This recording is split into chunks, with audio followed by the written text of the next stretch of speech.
بسم الله الرحمن الرحيم. الحمد لله رب العالمين، والصلاة والسلام على شمس الهداية واليقين وعلى آله وأصحابه الكرام على ممر الدهر والأعوام. أما بعد، أعوذ بالله من الشيطان الرجيم. بسم الله الرحمن الرحيم. وتلك الأيام نداولها بين الناس. وقال في موضع آخر: إن الله لا يغير ما بقوم حتى يغيروا ما بأنفسهم. صدق الله العظيم.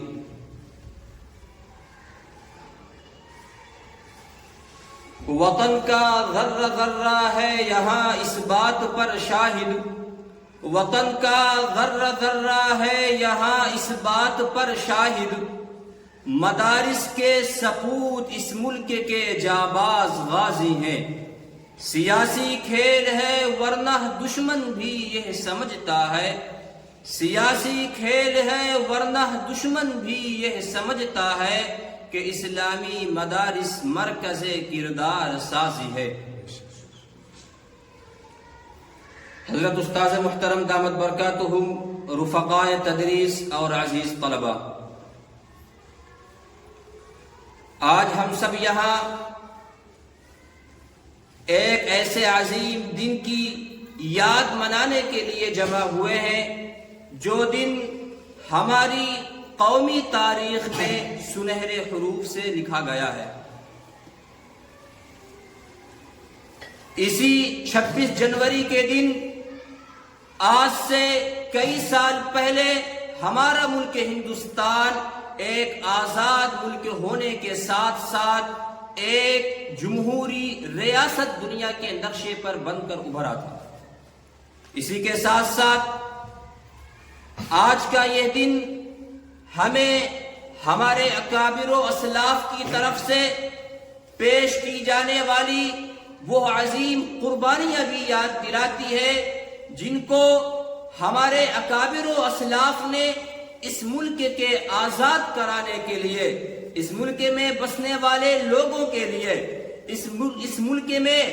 آسانی کے ساتھ، سہولت کے ساتھ، جمہوریت کے ساتھ، عدل و انصاف کے ساتھ، مساوات کے ساتھ، برابری کے ساتھ اور اخوت و محبت کے ساتھ زندگی گزارنے کے لیے ہمارے اکابر و اسلاف علیہم الرحمہ نے جو قربانیاں پیش کی تھی، جو جد و جہد کیا تھا، ان تمام چیزوں کی بھی یہ مبارک دن ہمیں یاد دلاتا ہے. اسی کے ساتھ ساتھ آج کا یہ دن ہمیں اس بات کا بھی پابند بناتا ہے کہ ہم اپنے زندگی کے اندر وہ عہد کریں اور عہد جدید کریں جو آزادی کے بعد ہمارے اکابر نے اور ہندوستان کے اندر بسنے والے تمام اقوام نے، تمام برادری نے ملک ہندوستان کو انصاف کے ساتھ، پیار و محبت کے ساتھ، مساوات کے ساتھ اور ہمدردی کے ساتھ چلانے کا ایک عہد کیا تھا. چنانچہ یہ ملک ہندوستان جس کی حالت آج تقریباً اسی آزادی کی طرف اور اسی ماحول کی طرف گامزن ہے، اسے راستے کی طرف چل رہی ہے جس راستے کو بھاپ کر، جس کنڈیشن کو دیکھ کر، جس صورتحال کا جائزہ لے کر ہمارے اکابر و اسلاف نے اپنی جانوں کو قربانی اور اپنے جانوں کا نذرانہ پیش کرنے کا ارادہ فرمایا تھا. یہ ملک ہندوستان جس میں آج تمام اقوام، تمام برادریاں آزادی کے طور پر اور ایک آزادانہ ماحول کے ساتھ زندگی گزار رہی ہیں، جبکہ گزشتہ کئی برسوں سے برسر اقتدار طاقت، حکومت کے تخت پر براجمان طاقت نے یہ تصور کرا دیا اور لوگوں کے ذہن و دماغ میں اس بات کو بٹھا دیا کہ اس ملک ہندوستان میں وہ عدل و انصاف، وہ مساوات بالکل ناپید ہو چکی ہے اور بالکل ختم ہو چکی ہے، جس عدل و مساوات کو پیش نظر رکھتے ہوئے اس ملک ہندوستان میں آزادی کا بھی غل بجایا گیا تھا. بہرحال یہ ملک ہندوستان کس طریقے سے آزادی کی طرف جاتا ہے اور کن لوگوں نے اس ملک ہندوستان پر قبضہ کرنے کی ناپاک سازشیں رچی تھی اور پھر ہمارے اکابر نے کس انداز سے ان کا مقابلہ کیا تھا۔ یہ ملک ہندوستان جس پر انگریزوں کی طرف سے قبضہ کیا گیا تھا، جس کی حکومت پر انگریزوں نے جابرانہ طور پر اور ظلم کے طور پر براجمان ہوئے تھے، یہ سلسلہ شروع ہوتا ہے 1498 سے۔ ذرا غور سے سنیے گا تاریخ، یہ تاریخ کا آغاز ہوتا ہے 1498 سے۔ 1498 میں انگریز اس ملک ہندوستان میں آمد و رفت کا سلسلہ شروع کرتا ہے، یعنی 1498 سے انگریزوں کی آمد و رفت ملک ہندوستان میں شروع ہو جاتی ہے، اور ایک منظم طور پر ایسٹ انڈیا کمپنی کے بینر تلے جو سب سے پہلا جہاز ملک ہندوستان میں منصوبہ بندی کے تحت آتا ہے وہ 1601 کا زمانہ ہوتا ہے۔ 1601 کے اندر منصوبہ بندی کے تحت اور ایک منظم طریقے سے ایسٹ انڈیا کمپنی کے بینر تلے ایک جہاز روانہ ہوتا ہے، اور وہ جہاز بنگال کے راستے سے ہوتے ہوئے کولکاتہ ہوتے ہوئے پورے ملک ہندوستان پر آہستہ آہستہ اپنا سفر جاری رکھتا ہے۔ بہرحال 1601 کے بعد ان کے اسفار جو انگریزوں کا پہلا سفر ملک ہندوستان کے اندر ہوا تھا، وہ ایک عیارانہ چال پر، ایک شاطرانہ چال پر، وہ تاجروں کا بھیس پہن کر، وہ کاروباری کی شکل میں ملک ہندوستان پر اپنا قبضہ جمانے کے ارادے سے آتے ہیں۔ بہرحال 1601 میں آنے کے بعد آہستہ آہستہ ان کی سرگرمیوں میں اضافہ ہوتا رہتا ہے،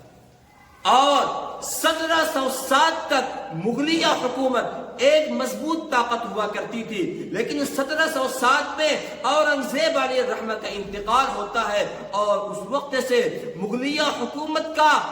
لرزہ بر اندام ہو جاتا ہے، اور مغلیہ حکومت کمزور اور ماند پڑنے لگتی ہے، جس کی وجہ سے انگریزی طاقت کو اور ان عیاروں کو اور مزید طاقت فراہم ہوتی ہے، ان کے حوصلے اور مضبوط ہوتے ہیں، ان کے دلوں میں ملک ہندوستان پر قبضہ کرنے کا اور جذبہ ابھرتا ہے، اور وہ اپنی سرگرمیوں کو اور مضبوط کر دیتے ہیں۔ 1707 میں جب اورنگزیب علیہ الرحمہ کا انتقال ہوتا ہے، ان کی وفات ہوتی ہے، تو انگریزوں کے حوصلے اور بلند ہوتے ہیں۔ پھر آہستہ آہستہ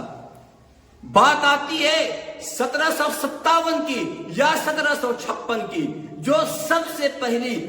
لڑائی لڑی جاتی ہے، سب سے پہلا جو قدم اٹھایا جاتا ہے وہ 1797 کے اندر نواب سراج الدولہ کے حکومت کے اندر اور نواب سراج الدولہ کے اقتدار میں اور ان کی اگوائی میں لڑائی لڑی جاتی ہے، لیکن بدقسمتی سے نواب سراج الدولہ بھی اپنوں کی غداری کی بنیاد پر، میر جعفر اور میر صادق جیسے لوگوں کی غداری کی بنیاد پر شکست فاش کا سامنا کرنا پڑتا ہے۔ لیکن ہمارے ان بڑوں نے، ہمارے ان اکابر نے، ہمارے ان آنکھوں کے تاروں نے اسی پر بس نہیں کیا، بلکہ 1757 کے بعد بھی اس سلسلے کو جاری رکھا۔ اس کے بعد حیدر علی کا زمانہ آتا ہے۔ حیدر علی نے بھی اسی قوت کے ساتھ، اسی جذبے کے ساتھ، اسی ہمت کے ساتھ اپنے اکابر کے ورثے کے حقیقی امین بنتے ہوئے اس جذبے کو آگے لے کر چلتے ہیں۔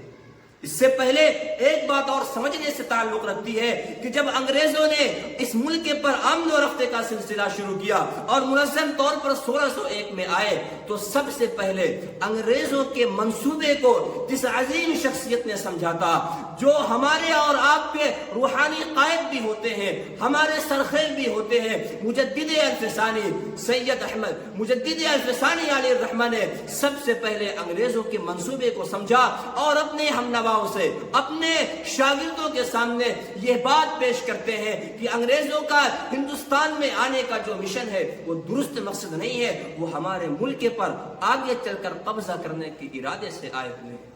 لیکن حضرت علی الرحمہ